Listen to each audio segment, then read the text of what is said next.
When we have a lot of baggage growing up, it really does start coming to light as you start growing up. Where so many of us find ourselves is we've used a variety of means, substance abuse, sexual addiction, whatever the case is, all kinds of things to shove down and suppress our feelings and to outrun them. I thought sexual sin was my solution. But what I found out later on, and even now, it's not a solution, it's a problem. The reason that we go back to pornography and sexual sin and these different forms of addiction that are so destructive to us is because they are solving a problem in the moment. I thought going to a group of Christian men that support sexual sin was the absolute worst place I could possibly be in my life. I walked into a church, broken, marriage falling apart, and I stand here in 2025. A marriage is healed, families are healed, and I just got to give it to God. We're addicted to the quick fix. And we have to recognize coming out of any form of addictive compulsive behavior, we have to be willing to go through withdrawal symptoms. How do we stop the addiction that is killing our families and ourselves? Number one is you have to look at yourself in the mirror and understand your own selfishness. Okay? Because at the end of the day, this sin is about what I want. If God got into the mess of our lives, then he certainly is willing to get into whatever mess you're in as well. God can do a lot of things in our lives. We don't always see what the purpose is, and we don't always see what the vision is. But at least for my life, I felt like God has put me in this position to speak out, to reach out, to support, to love on, and to encourage all Christians.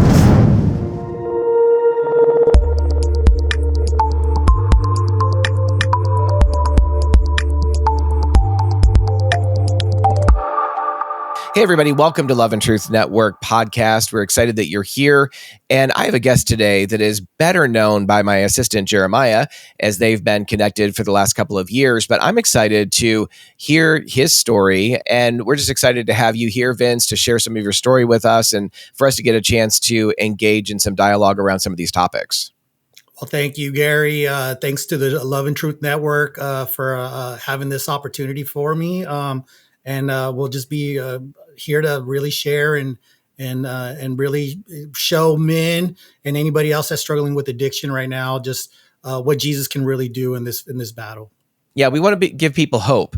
We want to give people real life stories, and it's never just snap your fingers and walk away, right? It's there's usually, especially when it comes to sexual sin and struggles, it seems like there's a required kind of battle of really coming into yieldedness to Christ. But we know that He is there helping us, working with us, and really bringing us into places of freedom. But that can take some time. It always involves community, that I found certainly to be true in the past. But we would love to hear you, Vince, just kind of share some of your story and, of course, God's story in your life with us, and just encourage us with that.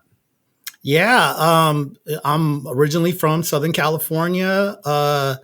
Was Catholic growing up. I'm Hispanic. Didn't really go to church that often. Didn't really believe in God. I'm just going to be real.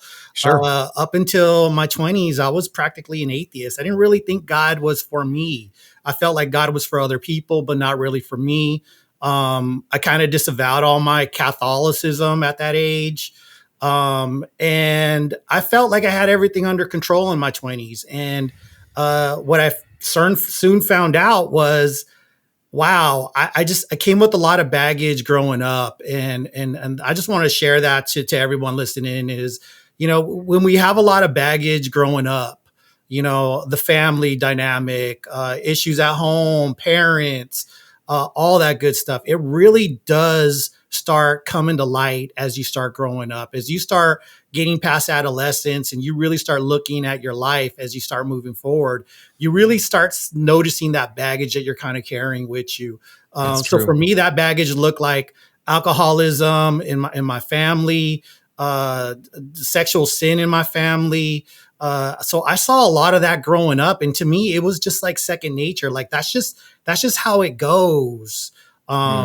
And so I struggled a lot in my youth, really dealing with that. Kind of went into denial mode, right? Like when we're struggling with stuff, sometimes we don't want to deal with it right away, or we feel we're not equipped to deal with certain things. So my sexual sin, which was cheating, porn, all these things that were just eating me up from a kid. And as I started growing up, I really didn't deal with it. I just felt like it would all kind of go away. Right. I felt like, oh, this is just a phase I'm in. This is just kind of what I'm going through right now. But as I started getting older and older, like nothing changed. It kept on hanging on my shoulders almost. Like you just feel this weight getting harder and heavier and heavier and heavier as it goes by. But back to my story, that's kind of where I came from. And I got married. I thought when I got married, things would be different. I thought it was just like a light switch. Oh, I'm going to be good. I'm going to be a good, solid husband, a good, solid dad. But it did not work out that way. So, just to be very honest, I wrecked my marriage year one of my marriage, and did a lot of damage to my family because of my sexual sin, because I wasn't able to deal with it, because I felt like it was a solution, not a problem. And so I really felt my sexual sin was a solution to my issues growing up and being a man.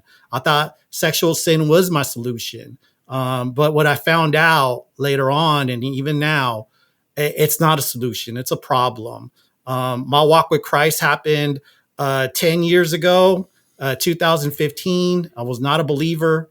I walked into a church, broken, marriage falling apart, family disavowing me for all the damage I had done. And I stand here in 2025. A marriage is healed, families are healed, relationships are renewed and restored. And I just got to give it to God. God and Jesus got me through all that. Based on the commitment level that I put into it. So I just want to encourage everybody out there. Like, I get it. I've done therapy. I've done psychiatrists, psychologists, pills, alcohol, womanizing, you name it. I've tried to deal with the issues that are inside me. And the only thing that's been able to help me out to really change the trajectory of my life has been giving my life over to Christ. It has been really encouraging other men in this battle. So although my life started very different, very unique, very like isolated, now what I have is I have family. I have my family that I have my attachment with, but I also have Christian family, people that hold me accountable. They hold me accountable, and then I also hold them accountable. But just that's kind of how that whole thing started right there. But let me tell you where I'm at now. In 2015, I went to this church in Southern California called Sandals Church. They accepted me. They loved on me, and they showed me what Christ's love really looked like. And when that happened, that started the change. In 2015, I turned my life over to Jesus. I followed his path. I followed the path of people ahead of me. We'll call people that have had sobriety for years, people that had restored their marriages. They took me under their wing. I learned a lot from them. And within 1 year, I was running a ministry at that same church, helping out men with their sexual sin. And if there was ever a moment that I felt so unprepared for something, it was being a ministry leader at a mega church, helping out other men with their sexual sin. So just to kind of tie it all together, God can do a lot of things in our lives. We don't always see what the purpose is, and we don't always see what the vision is.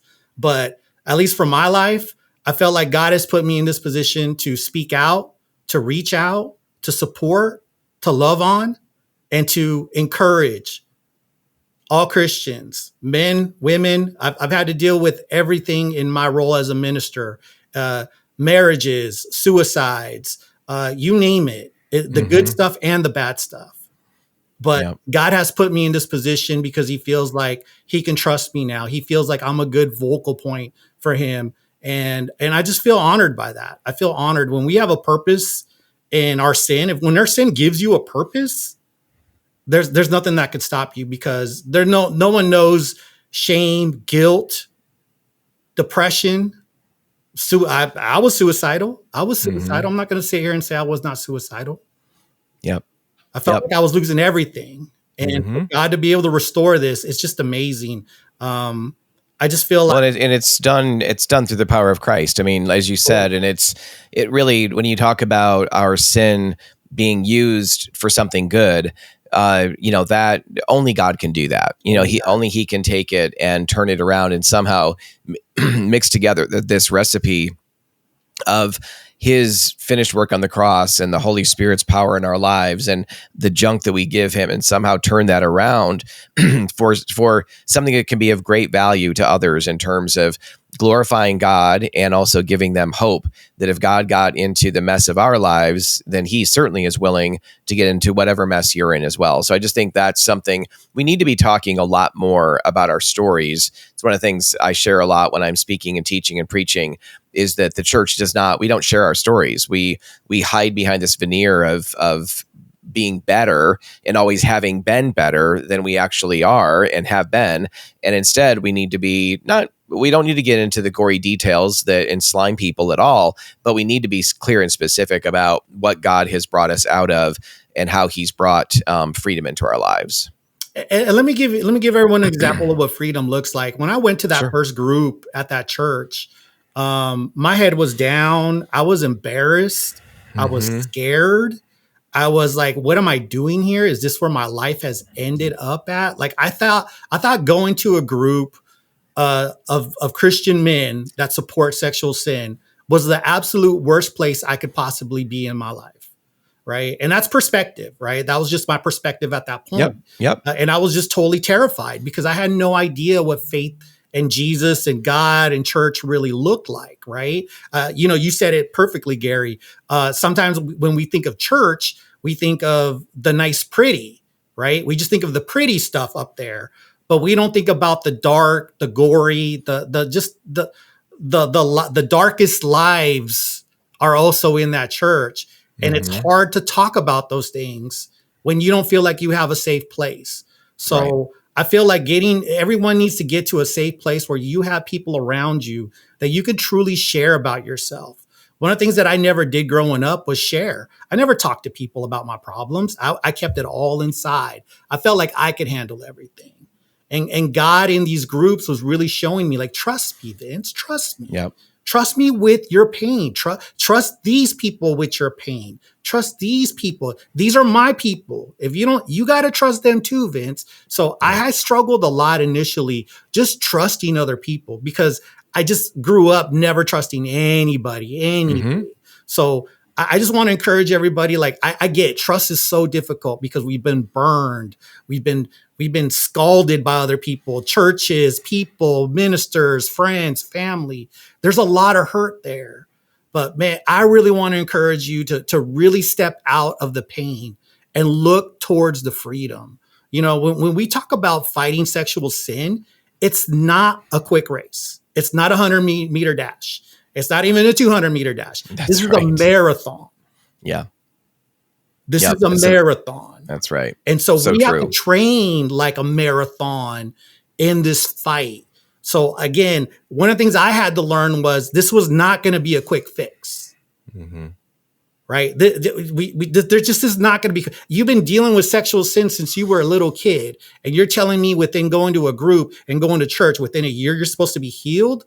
Hold on. Yeah. That depends on how much work I put into it.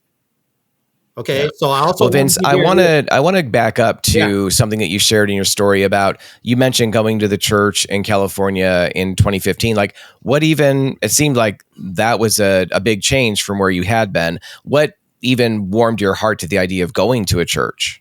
Oh, that was the Holy Spirit right there in that moment. I didn't even understand it at that point. And I'm going to be like, let me tell you about that day, Gary. That day I was completely suicidal. I wanted out of my life.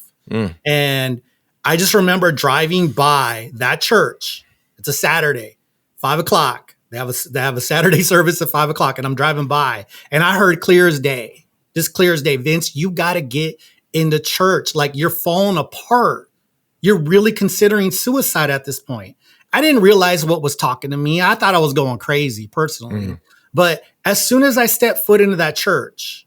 So you were driving by the church with no intention of going into church, but you saw that there was something going on. There were cars there. You had that sense, and you just pulled in and walked in. Pulled in, walked in. I love that. Pulled in, walked in.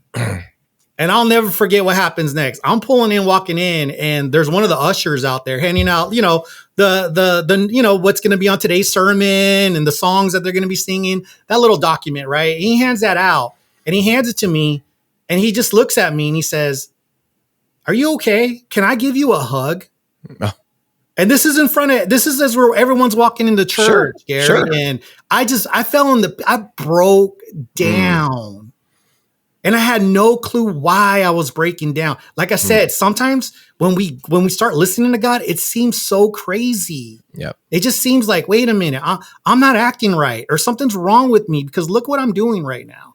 Right. So I was really like judgmental of myself in that moment. Like, why are you doing this? Why are you crying in front of these people? They don't know you. They don't know your story, right? So the truth, and the truth is right there. I mean, where so many of us find ourselves is we've used a variety of means, substance abuse, sexual addiction, whatever the case is, all kinds of things to shove down and suppress our feelings and to outrun them. And we've stayed busy, and maybe we're adrenaline junkies or whatever the case is.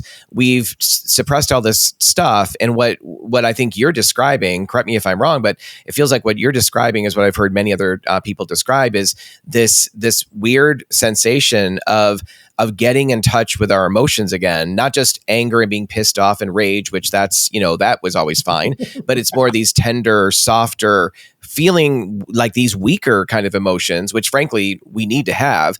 And as that stuff starts coming to the surface, like it freaks us out because we've controlled that stuff all the time in the past, but it's the very thing that needs to come up to the surface to really join our hearts back into the life that we're living, to rather than being these compartmentalized people where we've shoved our heart away and our feelings and the pain away somewhere. It's now the Lord needs to bring that back to life. And it seems to me like that's part of what you're experiencing, which seemed very, very odd and out of control.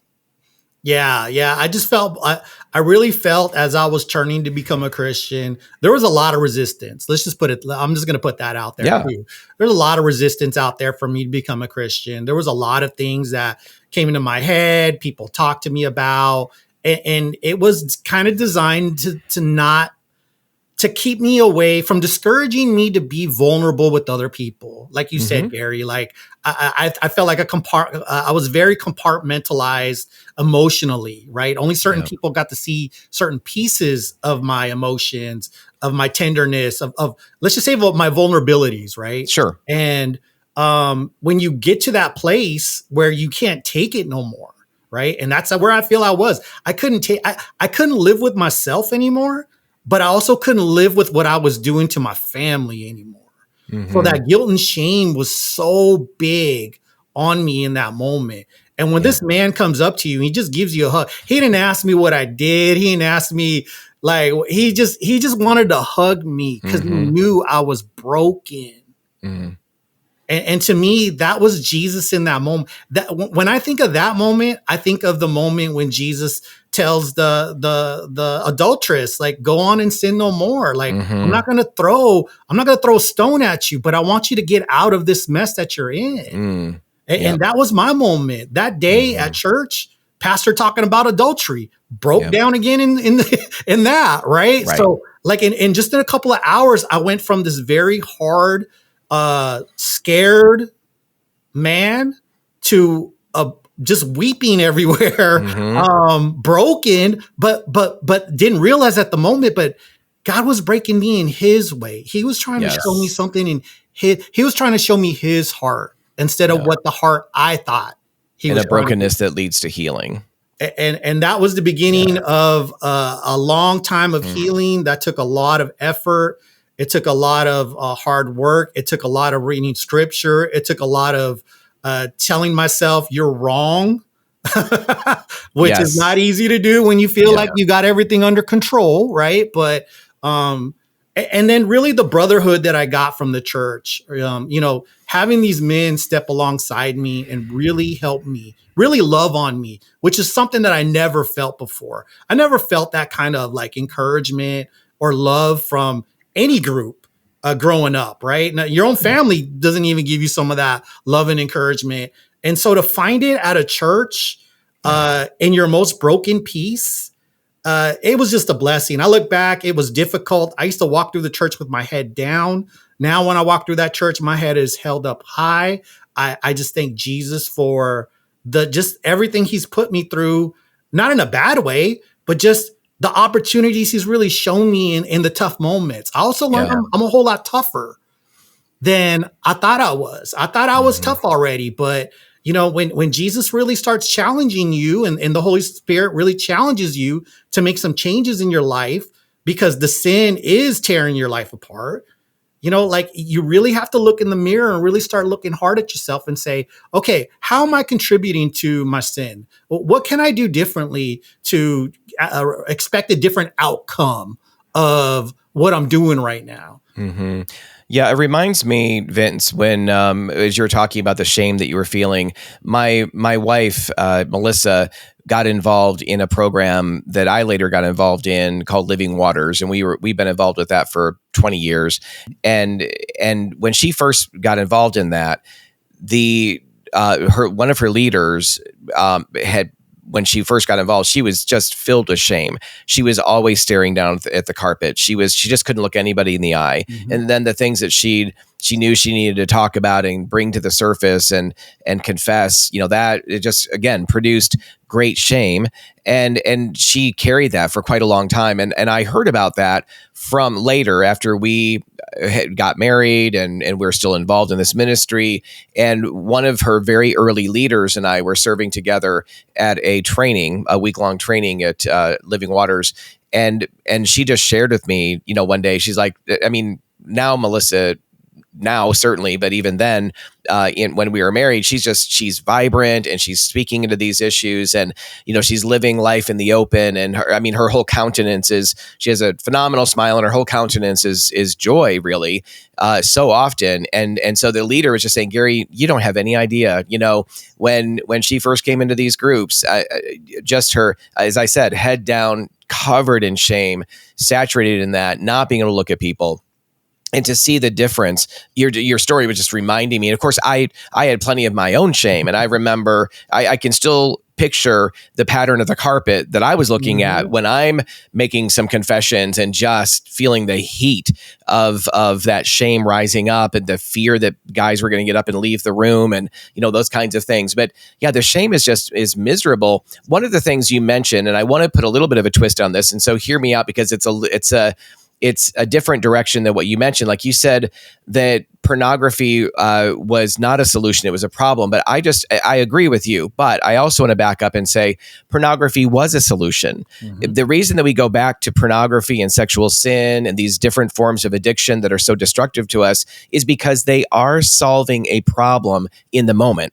But they're actually making the problem worse. Mm-hmm. But in the moment, in our craving for an instant quick fix, the microwave option of I just want to get rid of this pain, I want to numb out, I want to feel something, or I want to feel soothed, or whatever the case is.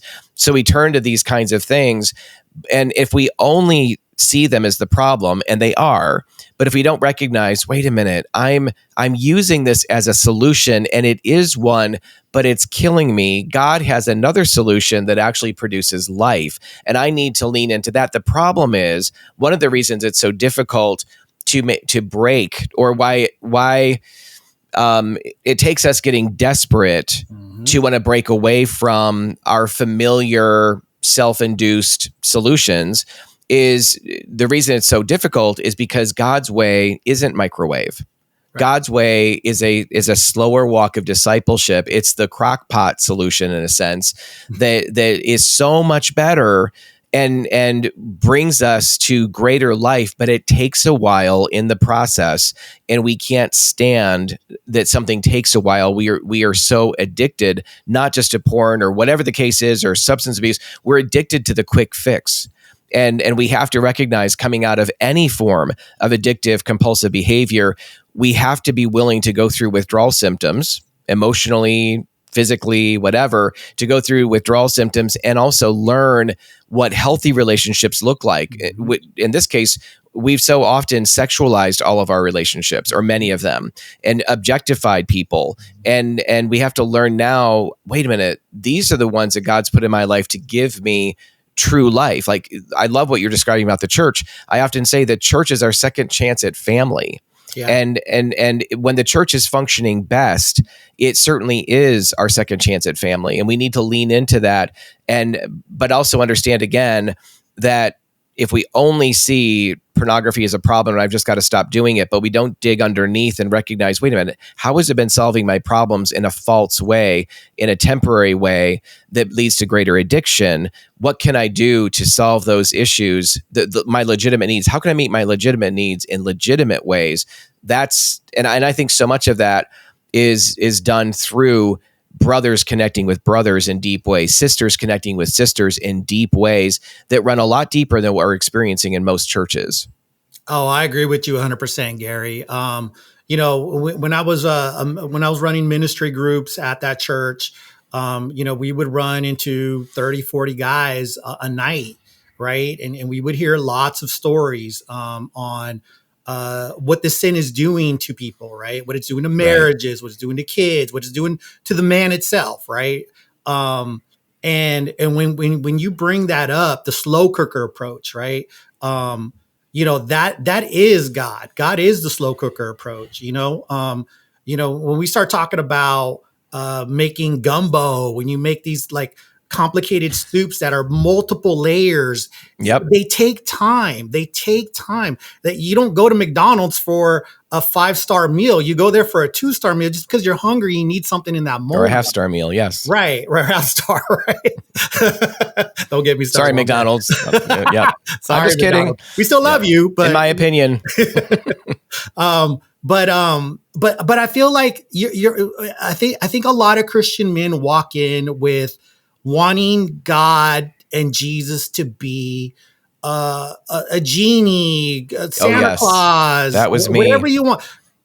I want it gone right now. Yep. And my rebuttal to that is, I want you to look at every figure in the Bible, and I want you to really look at what transformation really looks like. Like when people ask me, Vince, how did you get from this area to this area? And I'll respond with this. It's because I focus on the transformation that God promises in his book. Okay. I didn't base it on what I wanted out of this, because I had already proven that I couldn't handle my addiction. I couldn't handle the way I was handling life. I couldn't handle any of that under my own power, right? I just was not good at that. I was not successful. Okay. And so what I had to do was really learn how to trust his way, his narrow path, his people, right? Again, my issue was trust. I didn't trust nobody. So one of the biggest things I had to do was really learn how to go into a church and start trusting the people that are there. Mm-hmm. Really trusting their hearts, that what they're trying to do is they're trying to line me up for success, right? And so I would work with a lot of men trying to get them to understand just that one concept of trust, right? Because I was so broken in trust, and it took me a long time to start trusting people. But once you can start trusting people a little bit, then I really want you to, we really need to go into community at that point, okay? When you feel you got enough trust in the Lord, in the Holy Spirit, in Jesus, and we're talking about remember, size of a mustard seed, right? That's right. Size of a mustard seed. That's all you need. Look up a mustard seed and show me that size. That's all the trust we need right there, okay? But that's all he's asking for. And in this very difficult moment where life is just falling apart all over the place, or you are falling apart all over the place, he's asking for this one tiny amount of trust. And I provided that trust. I trusted the men that were my mentors. I trusted the men that were guiding me.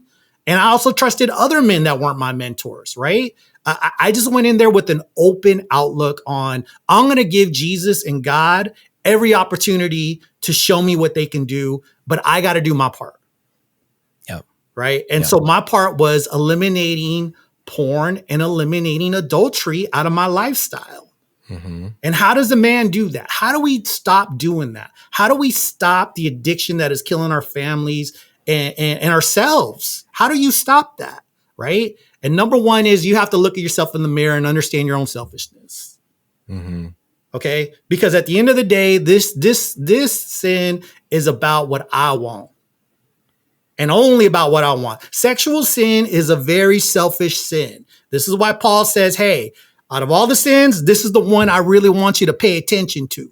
Okay? Because Paul knew that this thing divides us. Straight up divides you from God, from it just disconnects us completely. Imagine what's having the one sin that he says in 1 Corinthians 6:18 that it actually is a sin against our own body. Yeah. He says all other sins are outside the body, but the one who sins sexually sins against their own body. And I believe what Paul's talking about there is the soul. I think that sexual sin damages the soul in a way that no other sin does. Agreed 100%. And that's where we have to really look inside of our soul and really try to use that opportunity. Like I use the opportunity of this group and church and God and Jesus to really open this up, really open it up, be vulnerable with it, and then get feedback on it. When you're referring to it, you're talking about the heart. Is that right? Yeah. Yeah, but just really looking at everything internally. You know, I came from a 12-step background when I was doing AA, and you know that's that self-inventory we got to do, right? Mm-hmm. We got to do a self-inventory, right? Really see where you're at, really see where you're struggling, but then also really try to understand what you got to do next to prohibit that, right? So my issues were porn, my issues were adultery. Okay, so that meant my phone needed to be very locked down. Okay. My phone, I had to be held accountable to my phone at all times, right? There was no going to the bathroom with your phone. The phone was in the living room in one charger and it stayed there 24/7. If I needed to make a phone call, it was in front of everybody. If I needed to text people, it was in front of everybody. So I allowed myself, I was willing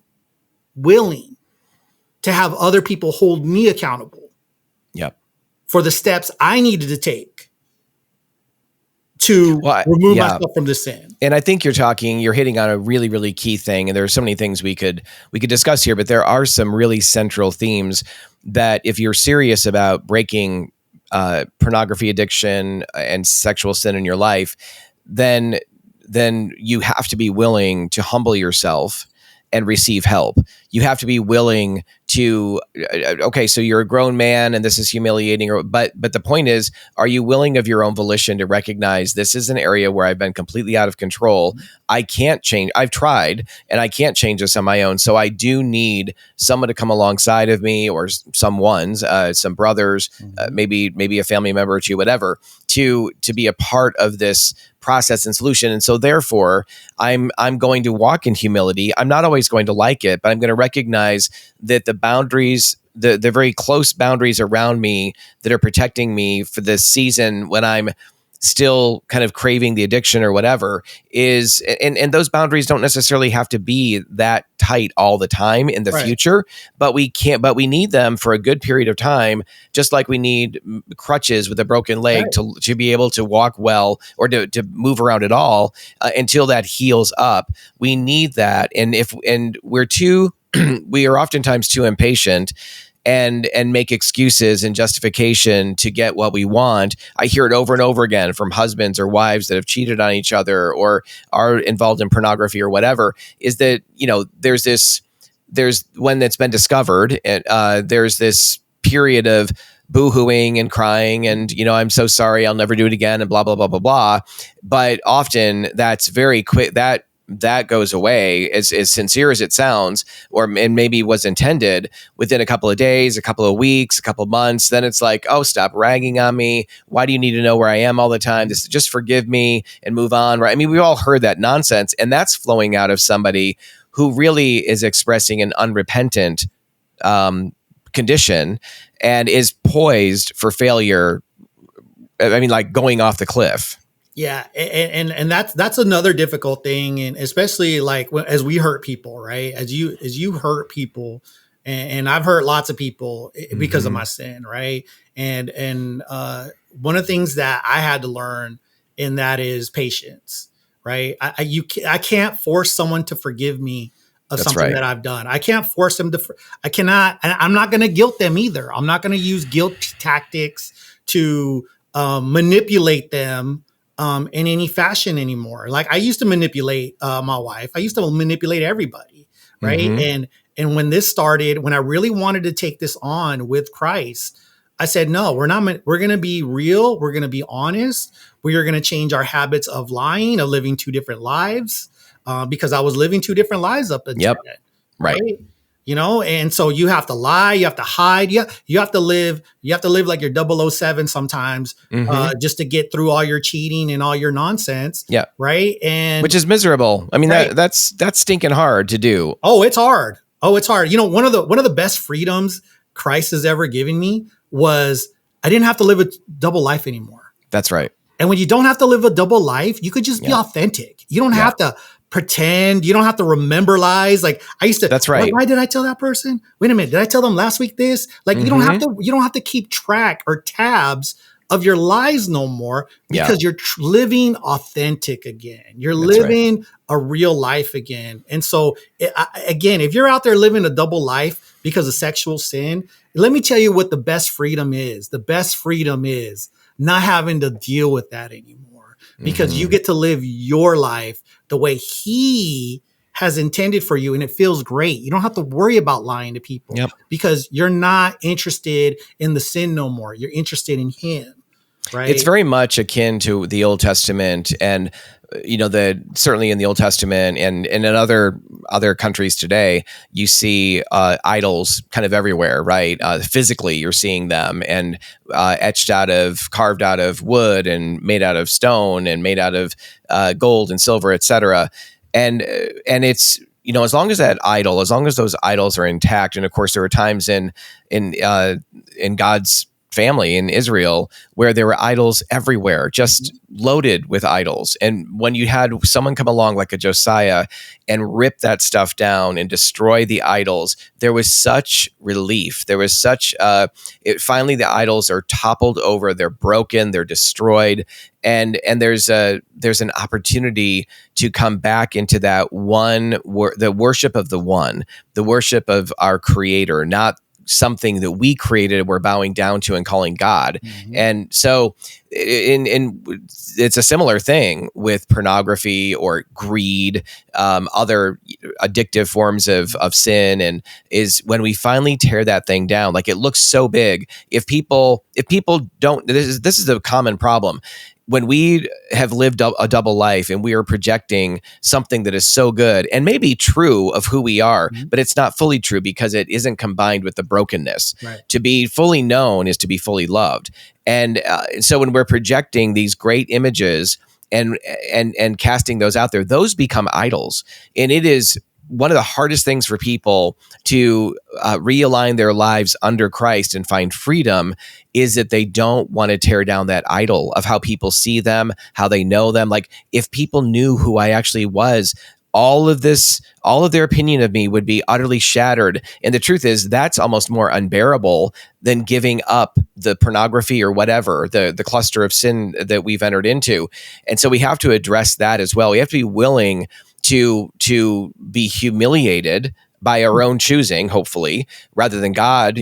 God will expose our sin if we won't do it. But we need to be willing to humble ourselves and tear down those idols and be known. And then what you're talking about can flow in pretty quickly, in that now all of the facade is blown away. People now know me or see me, or at least a group of people, even if it's 3 or 4, at least somebody knows the whole truth about who I am. And in that, I'm able to be raised up and actually start living my life as a whole person instead of out of these file drawers of compartmentalization. Wow, Gary. Yeah, perfect, Gary. Perfect. Yeah, I agree with you 100% on that. I felt like I was just really trying, like the guilt and shame was really bad that first year. Obviously, when you look back and you see the hurricane damage that you left in your own home, with friends, with family. You know, I had family that didn't want to talk to me after the last time. Like I lost a lot, right? I just lost a lot. And that's when it became very serious to me. Like I have an opportunity. I could either take the easy way, which is just end it, or I could really try. I could really try with Jesus. I could really try with God and really see what that looks like. You know, and I'll never forget that day walking up into that church. That first day was, let's give this a shot. Let's just give this a shot. Like it's either death or this. Right. Yeah. And like, I mean, I didn't want to kill myself, but I felt so lost. Yeah. I felt so alone. You know, and that's what I want to encourage people on this is if you feel alone, if you feel lost, I know the last place you want to go to is a group, but please, please trust me, there's freedom there. Where two or more, our Father is there. Where two or more are, so get around 2 to 3 other Christians and you just see what could possibly happen. But come with that faith though. Come with that mustard seed of faith. Come with your mustard seed of faith and get around 2 or 3 good Christians that are there to really love on somebody because they've been through it too. Yep. And someone came along their side and walked along their side too. So when people that are around there, that are around church that are really trying their best, okay, like I feel like a lot of Christians see it as a service. Like it's just a service. Oh, you know, like a service. Like, hey, the DMV does certain services just because they have it doesn't mean I need it, right? But if you can look in yourself in the mirror and say, this thing is taking a lot of time from me. It's damaged my marriage. It's damaged my outlook on sex. Mm-hmm. Yep. It's damaged the outlook of my wife. It's damaged the outlook of this. If it's damaged anything, please get into some sort of community with other Christians. It's been a game changer for me. It can be a game changer for you, but I just want to encourage people to really look at that. And guilt and shame is going to tell you, stay in this car. Guilt and shame is going to tell you, you don't need to no, you'll figure it out on your own. Give it more time. Guilt and shame is going to convince you of so many things. That's right.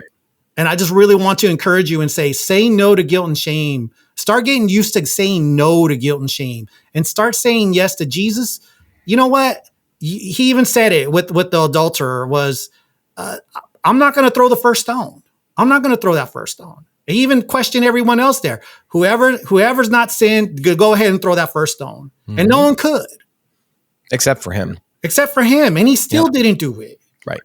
So again, Jesus, if Jesus is in the house, then that's the kind of Jesus that you're going to expect in your brokenness. When you talk, Vince, when you're talking about that mustard seed of faith, somebody might not even recognize that. What is that? Like, I feel like I have no faith, that I don't know how I could possibly. I feel like I'm full of doubt. And of course, we know from the scriptures, even the man that was praying, God forgive me the sinner, you know, and feeling like, or rather, the situation where the man cries out to Jesus when Jesus says, "Have faith." He says, "I do have faith, but help my unbelief." Right? He's saying, I've got kind of a mixture of both, and maybe even a greater degree of unbelief. What I think sometimes the mustard grain of faith is desperation. You know, if you're feeling desperate, you know what? You're on good ground to actually pursue Jesus. And if you do, and the enemy, by the way, the enemy loves when we start to turn away from him and turn toward Jesus, and he's concerned about losing, you know, someone in his fold, or even somebody who's a believer but has gotten caught up in some kind of addictive behavior, and he doesn't want to let you go. That's for darn sure. Then he often will sabotage your first attempt to find support or help in the body of Christ. There's lots of people who go by the name Christian, or maybe are genuine Christ followers, but are not in a good place themselves. Right. And you might bump into some of these people, and maybe they're in a group that you're in, and you don't have the best experience with them. Don't stop pursuing your healing. There are good men and women, imperfect, yes, but there are good men and women out there who love Jesus and have eyes for others and are looking for people coming in hurting and broken, like that guy at the door did for you. Didn't just shake Right. your hand, but offered to, wanted to hug you as well. I mean, Right. there are those people, and they're not, a needle in a haystack. So look for those and don't give up. I had to learn, for years and years and years, I tried to make everybody else, I wouldn't have told you I was doing this at the time. I knew better than to say that, but I certainly looked to everybody else as being responsible for my spiritual well-being, especially my pastors, those in leadership, my parents, and they're screwing up left and right, in my opinion, and it's all their fault that I'm not doing well. And at some point, especially becoming a man, I had to take the reins and say, wait a minute. Now, I didn't have to. I could have just lived in that perpetual position or Right. state of victimhood or whatever. But if I wanted to change, if I wanted life to be better, I needed to recognize, wait a minute, I have authority over myself. I have autonomy. I can actually make some decisions. And it's very empowering when you start to do that and recognize, oh, God meets me in that place. God is connecting me with the body of Christ that is actually whole enough to walk with me in these broken places and to bring about healing. But I would love, Vince, to talk a little bit. Are you still married to?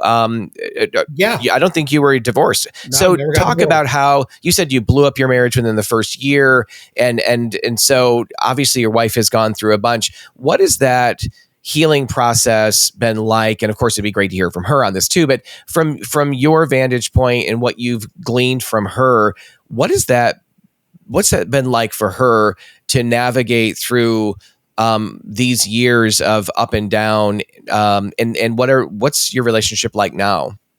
Relationship is I mean, I'm not gonna, and every marriage got problems, right? Sure, of course. But man, I just feel like we're so much improved.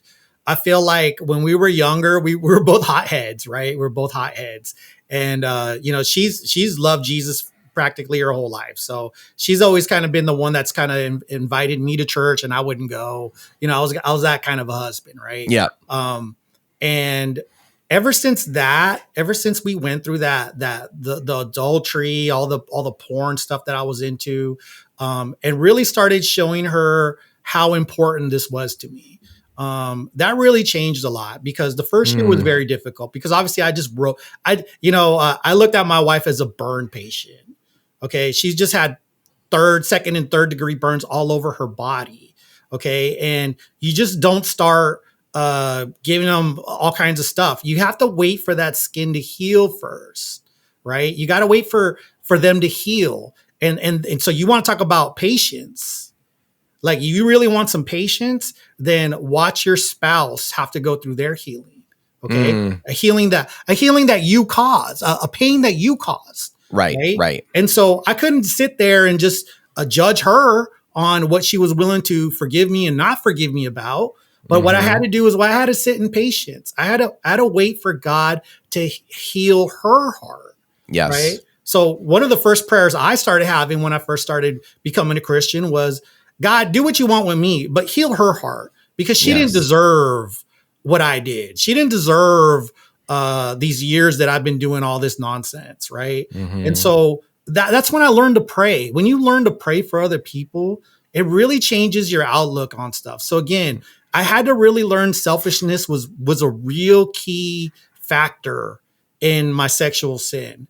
And so how do you battle selfishness? And you said it already, Garry, humility. We have to example humility day in and day out. I had to learn how to be humble to my wife, had to learn how to be humble to my daughter, had to learn how to be humble with everybody, because I was not humble with anybody. I had expectations of them. But when they didn't meet those expectations, then it just filled with anger or disappointment. And instead, I wanted to show them the kind of patience Jesus was showing that adulterer. He gave her patience. He told her, don't be messing around no more. But he showed her love and patience in a very difficult moment in her life. And I felt like he was showing me the same thing. So I had to example that as well. So the first year was very difficult, because I was trying to get under wraps my addictions, and she was a burn victim. Yeah. right? So it was very difficult that first year. We did a lot of therapy, we did a lot of counseling, um, uh, both Christian and secular, we'll call it, however you want to call that. Hmm. But we did a lot of that to really get a better foundation on what was really breaking us apart, right? Yeah. Because the And how sun many was years have you killing. been married now? We have been married now 10 years. Okay. Yeah. 10 years next month, or 11 years next year month, my bad. But and this all happened year one of our marriage. This all happened year one of our marriage. We didn't even make it a year married, and I was already causing all kinds of problems in my marriage. Again, I felt like it was a light switch. I thought it was something I could control, but it was not. It was a big wave, and it took me.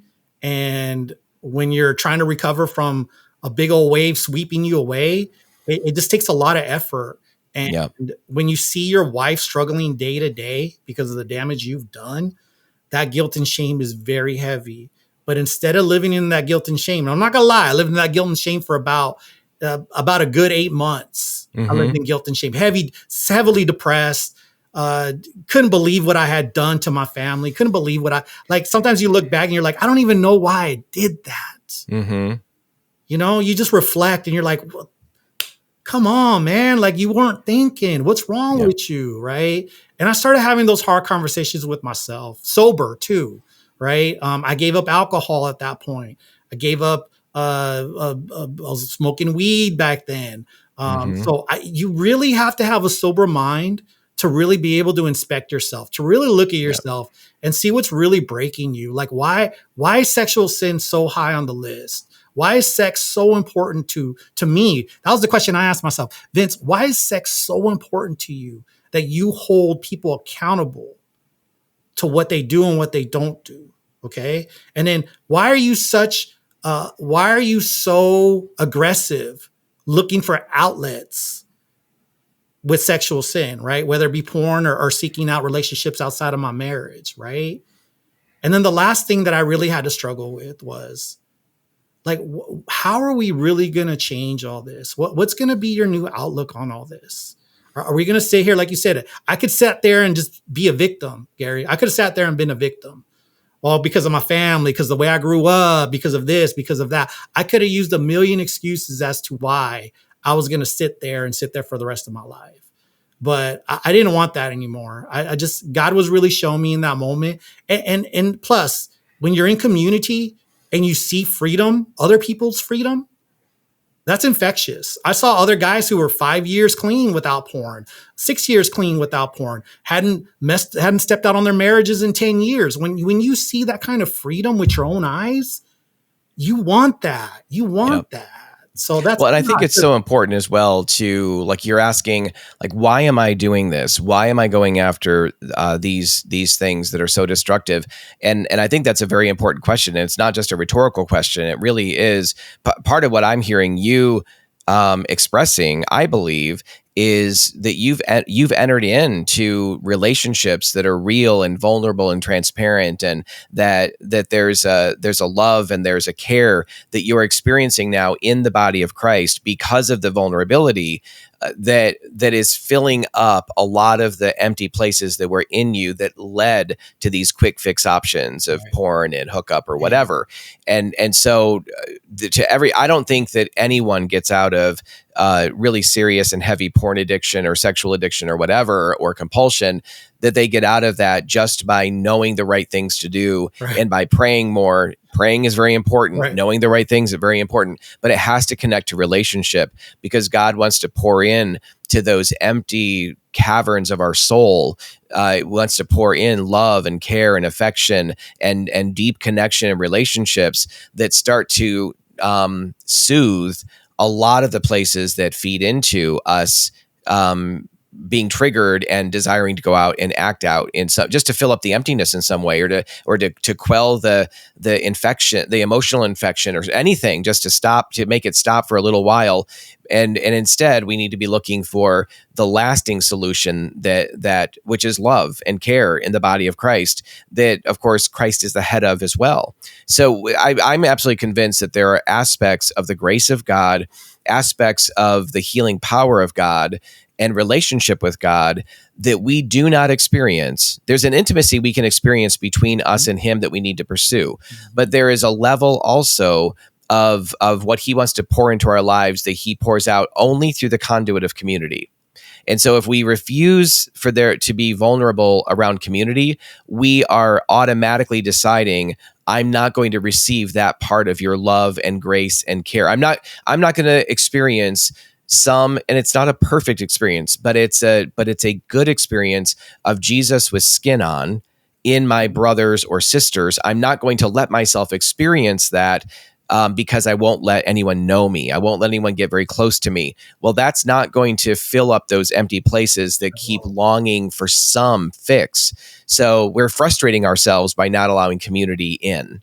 100% agree. 100% agree, Gary. Yeah, that vulnerability is so pivotal. It's so pivotal. That's the attitude I had to take into all this. Was I was no longer going to be a closed book. I was no longer going to hold everything inside myself anymore. Again, that didn't work. Holding stuff in didn't work. Right. All right. And so you got to look at results too. I'm a results-based person. That's if right. If something's not working, then we're not over and over again. Right. If it's not working, then why are we going to keep on putting time, effort, money, marriages, kids, you name it? We're putting everything into something that's not working. We got to find something that is working. Right. And so now my marriage with my wife, she's a rock solid Christian, loves Jesus. She knows I love Jesus. So Jesus has really solved and healed the marriage in a place where we respect each other. We love each other, obviously, but we also know one thing, and that is this marriage that we have, that we share. That's his marriage. He wanted this to happen.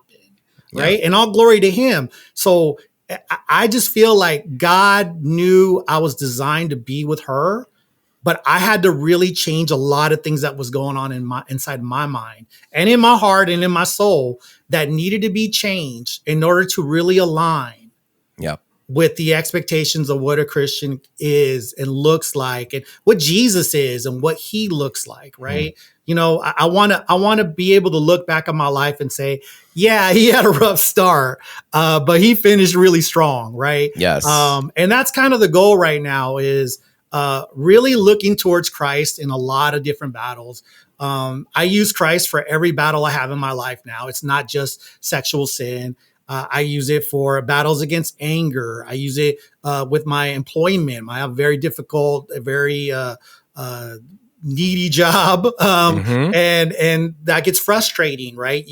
So you got to really look at yourself and understand, like, what puts you in the best position to be the best you, and what doesn't. And what I found out in my life was porn, sexual obsession, looking at women the wrong way, looking them as pieces of meat.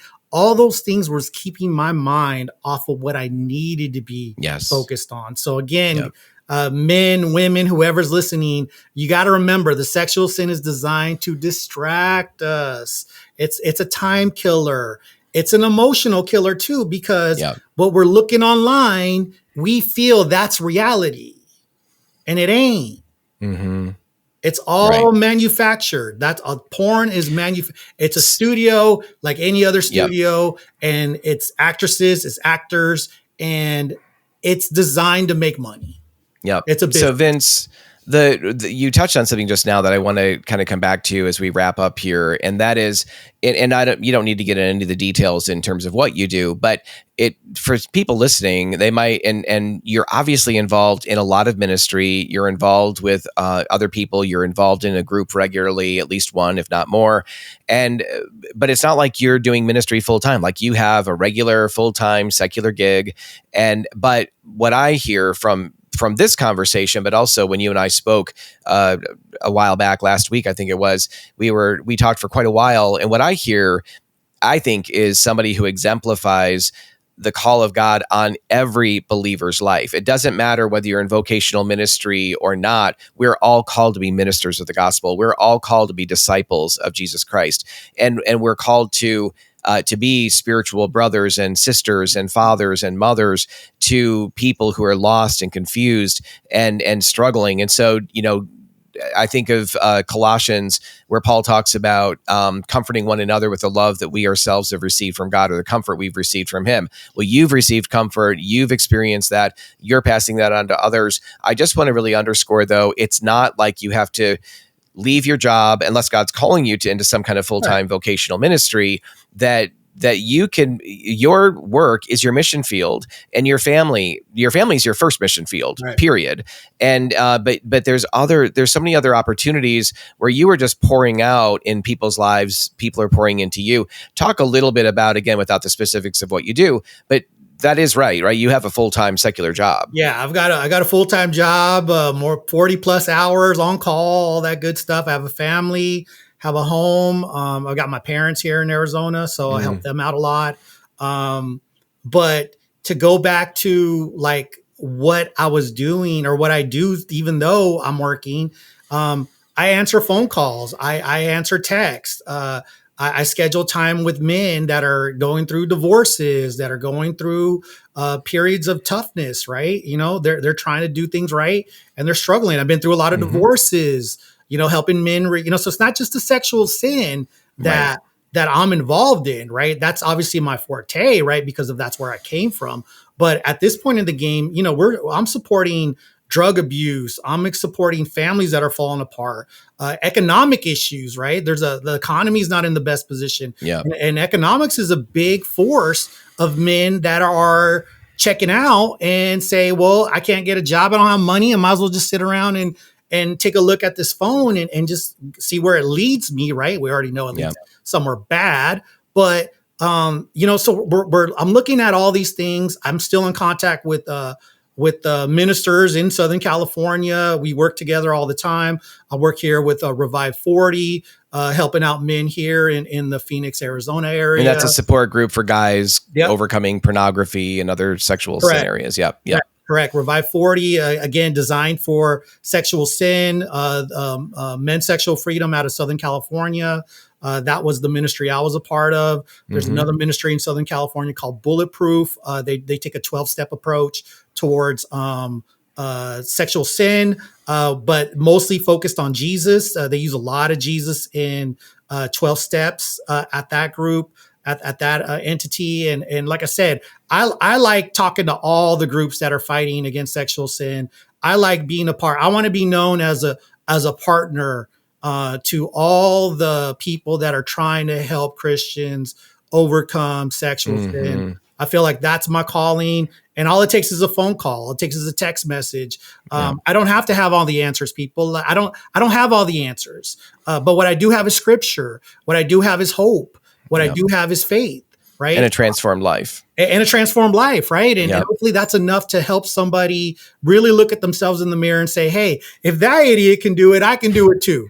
Well, I think that's a pretty good place to land. And I feel the same way. If this idiot can do it, anybody can, right? So God, by his mercy and grace, has reached into our lives in very different ways. Right.